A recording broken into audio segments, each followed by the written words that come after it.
Selamat malam Jam Team dan selamat datang di DPI episode hari Senin dan akhir pekan kemarin benar-benar gila, luar biasa. Segala macam aksi, drama, plot twist terjadi nggak hanya di La Liga tapi di Serie A dan juga kita menuju ke tentunya talking point kita Premier League yang selalu saja menawarkan hal-hal yang luar biasa di luar dugaan dan selalu membuat kita menanti ada plot twist lanjutan apa dari drama perburuan gelar juara. The Run-In benar-benar memberikan sajian yang begitu istimewa dan hadir di studio dua penggemar Liverpool dengan dua konsep yang berbeda.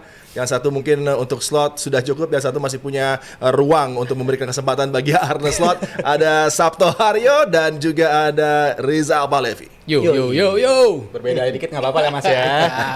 Tapi tetap satu, Liverpool juga. Kemarin kayaknya udah sama kita. Beda lagi nih. Belok lagi Mas.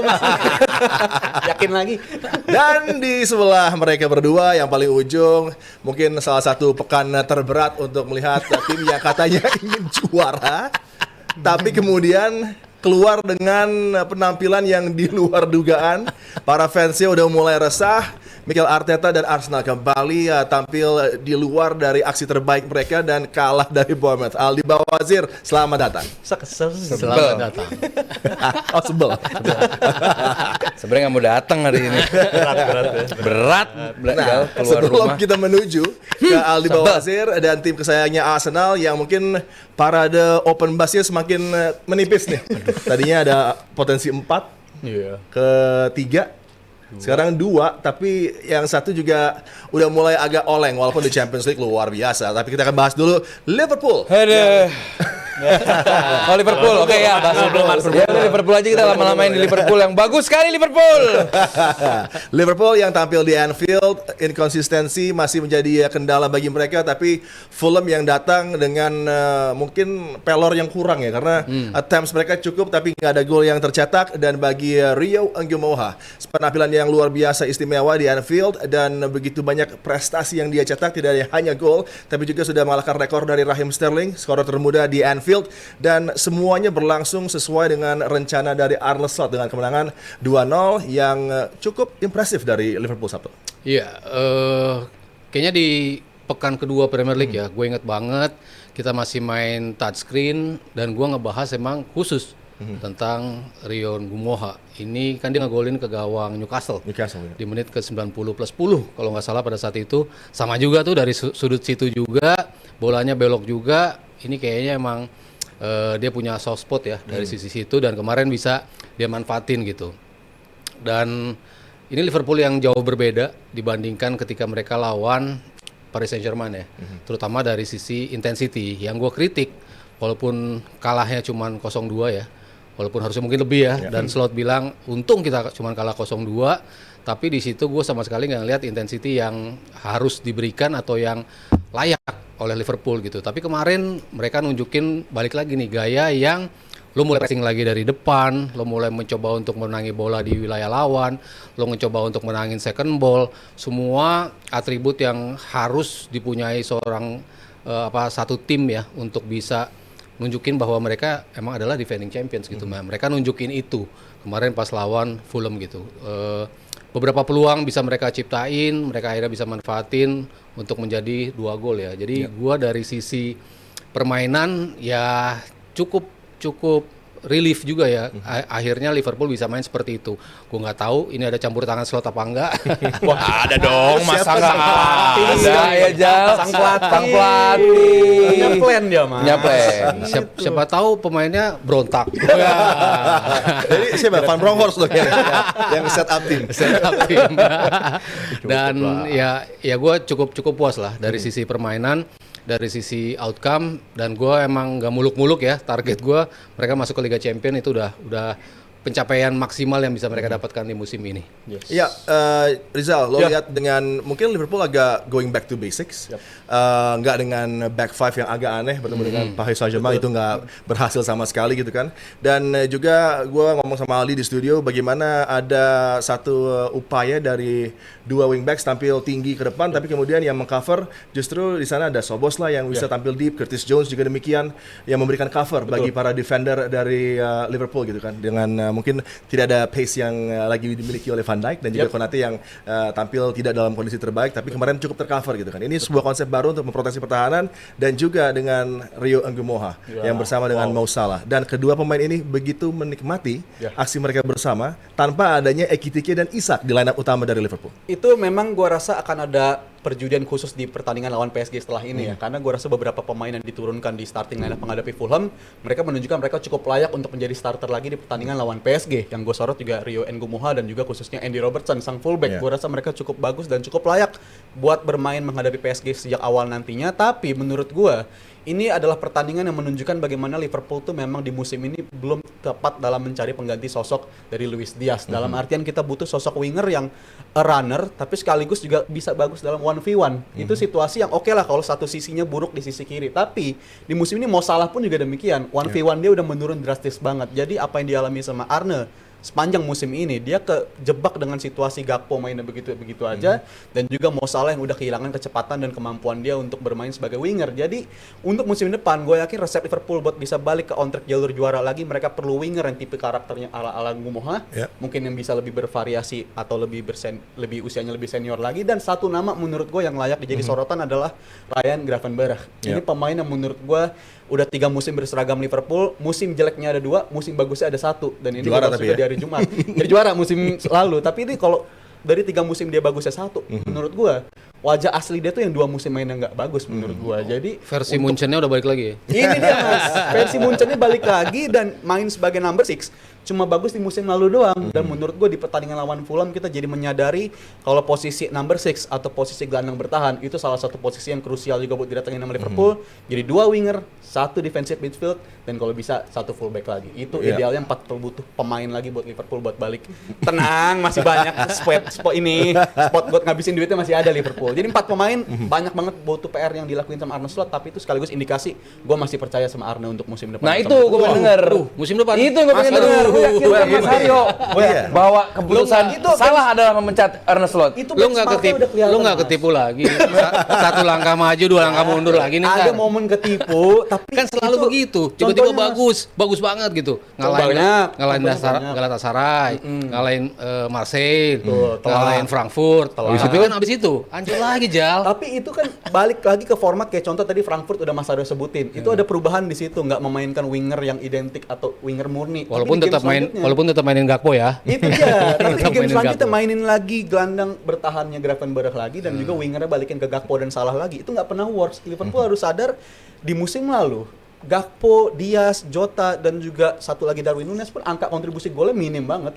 Cuma Salah dong yang gendong mereka. Jadi bisa kita bayangkan ketika Salah nggak lagi produktif, semuanya pasti rontok. Dan itu menurut gue PR yang udah disadari sama Arne Slot musim ini, dan that's why benchmark gue pertandingan lawan Fulham kemarin kayaknya bisa ini kalau pakai winger yang murni lagi. Yang salah strikernya yang disalahin Arne Slot. Parah banget. Layak dapat waktu. Apresiasi dong. Layak dapat waktu loh. Membawa gelar ya Jal ya. Itu nggak gampang walaupun warisan katanya, tapi nggak gampang. Enak aja warisan. Iya. Yang preskon emang siapa? Yang preskon kan Arne Slot ya.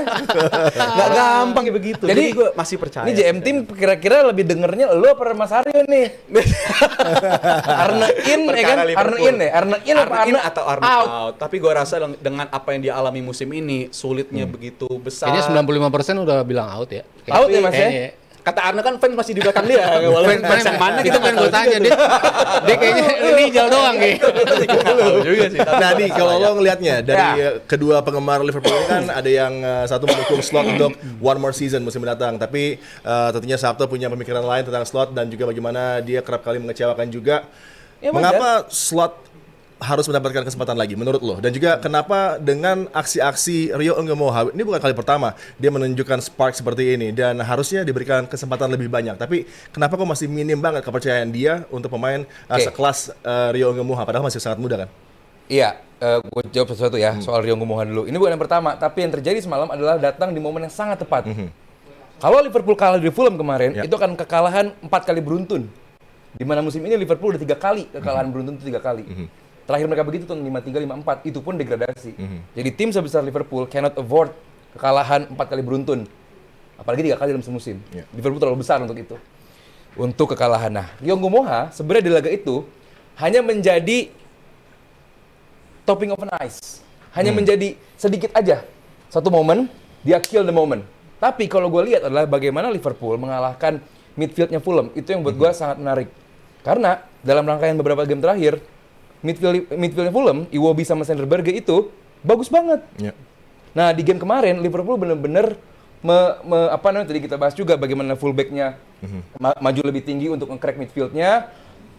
Sebenarnya aliran bola ke depan itu nggak begitu banyak Liverpool. Liverpool musim ini kalau urusan menciptakan shot itu nomor 2 terbaik. Ya setelahnya nggak usah tahu lah ya siapa ya. Pokoknya nomor 2 terbaik. Conversionnya Nah conversionnya peringkat 18. 18. Drop banget. Jadi kalau lihat Liverpool created chances banyak, nggak usah aneh. Conversionnya seperti apa? Nah, butuh apa di situasi seperti itu? Pemain yang punya kreativitas sekaligus killing instinct.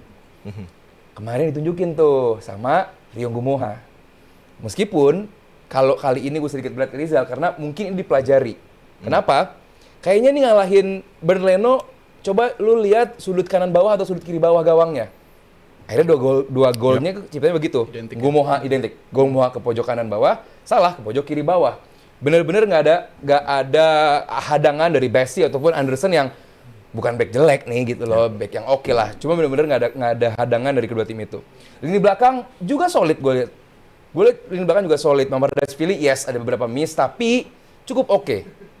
Intinya di game kali itu bukan game yang luar biasa bla bla bla, cuman job done untuk Liverpool.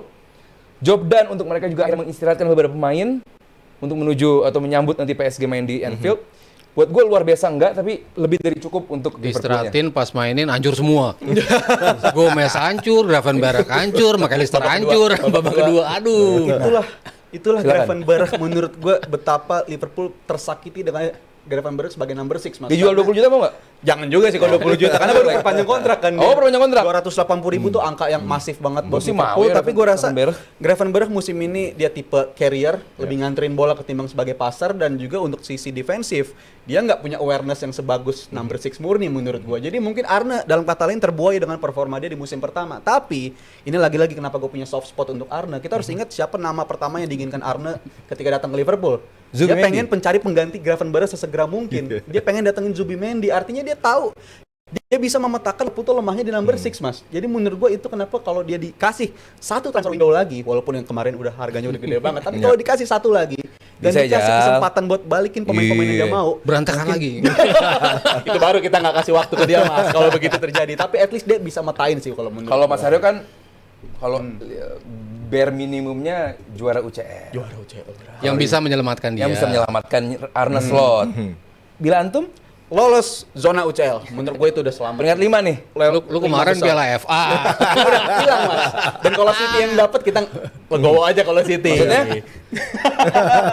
Langsung nangkep Maksudnya ya. head coach lagi nih.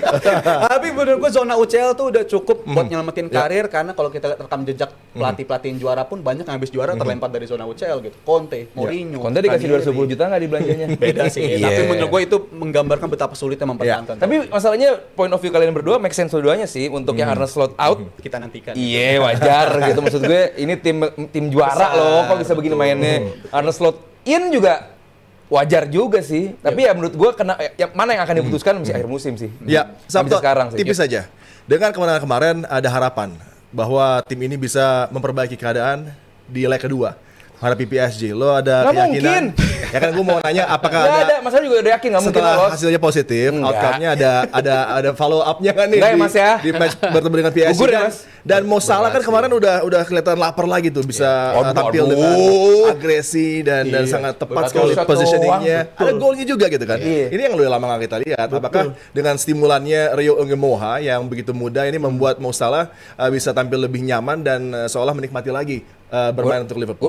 Sebelum Mas Haryo jawab, gue rasa Mas Haryo cukup cerdas untuk tidak menyamakan Fulham dan juga PSG ya.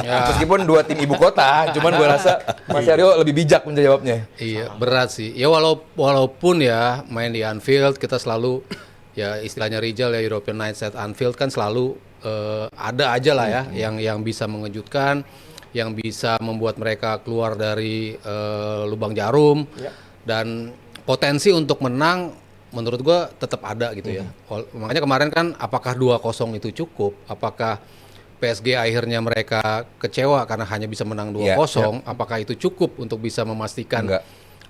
mereka bisa lolos lewat 2 leg gitu? Nah, Liverpool kemenangan lawan Fulham betul-betul bisa menambah boost. Tapi bisa manfaatin itu apa enggak? Itu kan yang selalu menjadi kendala, selalu menjadi pertanyaan gua, apakah bisa 2 laga berturut-turut lo tampil konsistensi yang kayak kemarin gitu. Dan ya gua tergantung pemilihan pemain lagi nih. Lo mau turun seperti apa? Karena kebukti ketika lo nyerang, lo bisa kok gitu. Kemarin kenapa lo sedefensif itu gitu? Itu juga menjadi sebuah pertanyaan juga gitu. Ujung-ujungnya lo kebobolan juga kan. Robertson menurut gua wajib main gitu. Instead of Kerkes gitu. Lalu pemilihan di tengah, tapi gua nggak tahu kemarin si percussion doang ya si Curtis Jones. Apakah enggak kemarin ternyata lebih bernyawa dibandingkan Gravenberch di situ. Ya tergantung pemilihan pemain sih, betul-betul kalau lu keliru lagi dalam milih pemain, lu harus made up untuk memperbaikinya di babak kedua. Itu yang akan menjadi sulit. Ya lolos siapa Mas? Gitu aja. Menang tapi nggak lolos ya. Menang kayak tapi nggak lolos. Menang nggak lolos. Anfield nih bro. Menang dengan selisih 1 gol doang. 3-2 gitu. Wah 3-2 bisa. Masih ada harapan untuk Liverpool. Mereka juga punya target untuk bisa menjadi yang terbaik di Eropa. Walaupun situasinya kurang nyaman bagi Arne Slot dan Liverpool jelang leg kedua. Tapi tentunya juga potensi dengan Rio Ngumoha juga kemarin diganti agak dini. Mungkin dipersiapkan untuk menjadi starter. Menarik kita lihat apa yang akan dipilih dan dilakukan oleh Arne Slot dari segi strategi dan juga personal yang akan tampil bertemu dengan Paris Saint-Germain. Dan berikutnya kita akan melangkah ke next conversation, tapi sebelumnya ada saweran nih yang akan gue bacain dulu nih. Belum muncul sepertinya di layar. Sawerannya katanya ada 2. Saweran. Mana nih? Tapi belum ya, masih hang nih. Ini dia. Dari Zairan, meski City punya berapa tuh? 8 gelar Premier League, 5 kali diraih di pekan 38, dimulai dari Aguero di 2012, terakhir 2024. Apakah 2026 akan sama? Belum tentu. Ingat juga Arsenal banyak dapat juara tuh di kandang-kandang lawan yang ikonik, White Hart Lane, Old Trafford, Anfield. Etihad masih kosong nih. Bisa jadi Arsenal tahun ini ngincarnya menang di Etihad buat mastiin trofi di tahun 2026. Kan masih panjang. Kalau menang di Etihad, Mas, Etihad kan masih panjang. Kalau menang di Etihad selesai, Mas. Itu 1 aja dulu. Karena nyawer soalnya jadi gue jawab begitu. Yang golin berarti harus Gabriel Martinelli biar vibes-nya kayak Silva Bilton. Awas. Di Old Trafford. Beda. Satu lagi dari Emir. Barca, Inter, Bayern udah fix juara Liga. Tinggal Premier League yang masih belum bisa ada kejutan atau enggak. Liga 1 juga belum kan? Hah? Liga 1? Sun tapi. Ini konteks kejutannya apa nih? Arsenal juara tuh kejutan nggak? Iya, good point loh. Bener. Good point loh. Kalau Arsenal juara ini kejutan apa justru harusnya City? Sebenarnya skenario dari awal itu adalah City yang juara. Dari awal sebenarnya Liverpool yang juara harusnya. Udah dong di lagi kan. Pertanyaan buat Aldi tadi ada juga tuh. Apa tuh? Udah hilang tadi, katanya cuma 2 aja yang dibacain. Yang buat Aldi. Ntar kita menuju ke next questionnya untuk Aldi mungkin di belakang ntar. Berikutnya adalah tentang ini kita harus promo dulu tapi hilang juga dari layar. Jadi prompternya belum menyala sambil kita